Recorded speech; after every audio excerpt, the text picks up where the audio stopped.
janvier 1992, en Bosnie-Herzégovine, les ultra-serbes proclament leur république, amorçant 4 ans de guerre civile.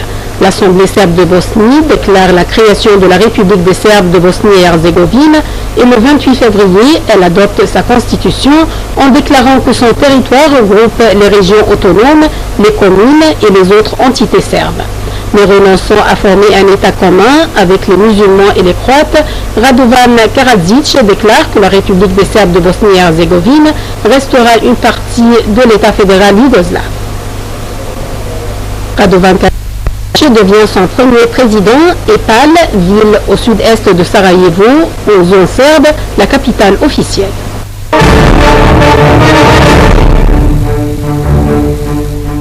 Le 9 janvier 2007, la Russie interrompt temporairement l'approvisionnement de gaz en Pologne et en Allemagne via son gazoduc Nord Stream passant par la Biélorussie.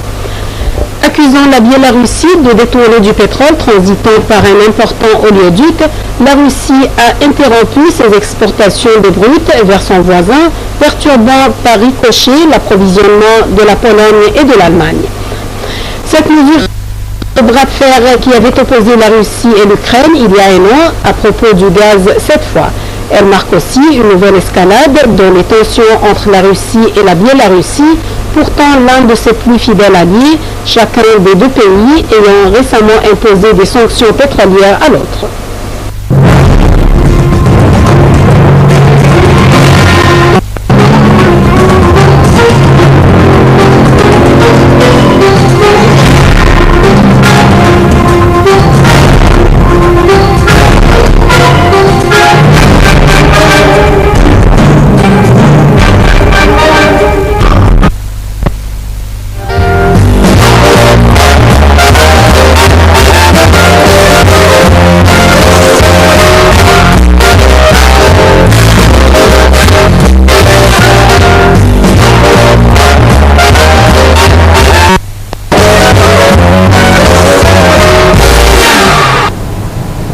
Il est temps, mesdames et messieurs, de jeter un coup d'œil sur la presse locale d'aujourd'hui.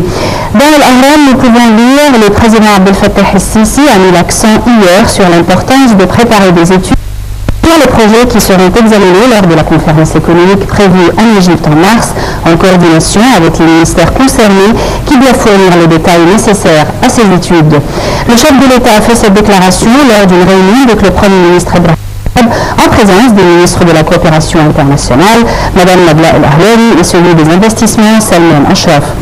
Selon le porte-parole de la présidence, Ala Youssef, el-Sisi a appelé à la formation du Conseil suprême des investissements avant la tenue de la conférence économique.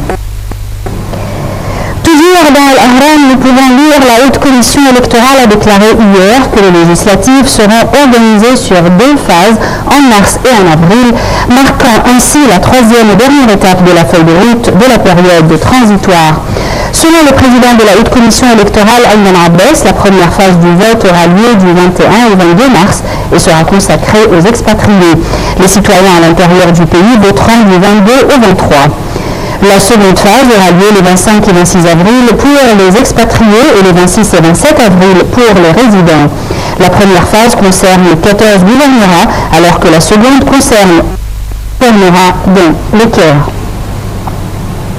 Dans l'Akhbar, nous pouvons lire le ministre de l'aviation civile Hossein Kamel s'est entretenu hier avec le ministre d'État émirati et chef du bureau de coordination pour le développement des projets en Égypte, Sultan Al-Jaber. La rencontre a porté sur les moyens de renforcer la coopération bilatérale dans le secteur de l'aviation civile. Les deux côtés ont discuté aussi des projets d'expansion des aéroports régionaux.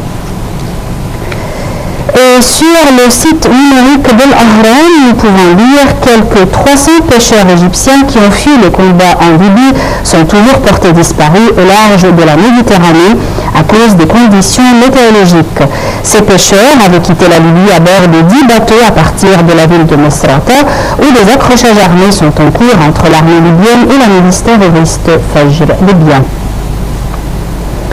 Les caricaturistes égyptiens ont condamné hier l'attaque terroriste meurtrier qui a visé mercredi le siège de l'hebdomadaire satirique français Charlie Hebdo à Paris, en dessinant plus de caricatures montrant le refus de tout acte terroriste.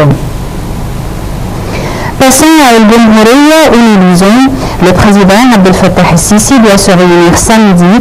Les magistrats égyptiens lors de sa visite au siège du Conseil suprême de la magistrature. Le chef de l'État doit tenir une réunion avec les membres du Conseil présidé par le juge Hossein Abdelrahim. Il doit aussi se réunir avec les juges de la Cour de cassation pour discuter tous les problèmes qui entravent leurs travaux. Et on termine toujours dans le quotidien El Jumhuriya. La chasse à l'homme se poursuivait dans la nuit de jeudi à vendredi dans le nord de la France où ont été localisés les deux auteurs présumés de l'attentat contre Charlie Hebdo qui a choqué et sidéré le pays partagé entre recueillement et colère. À Washington, des responsables américains ont révélé que les deux suspects, les frères Sherif et Saïd Kouachi, se trouvaient depuis des années sur la liste noire américaine du terrorisme et que Saïd Kouachi s'était entraîné au maniement des armes au Yémen. C'était tout pour la presse locale pour aujourd'hui et nous allons voir ensemble maintenant la phrase du jour.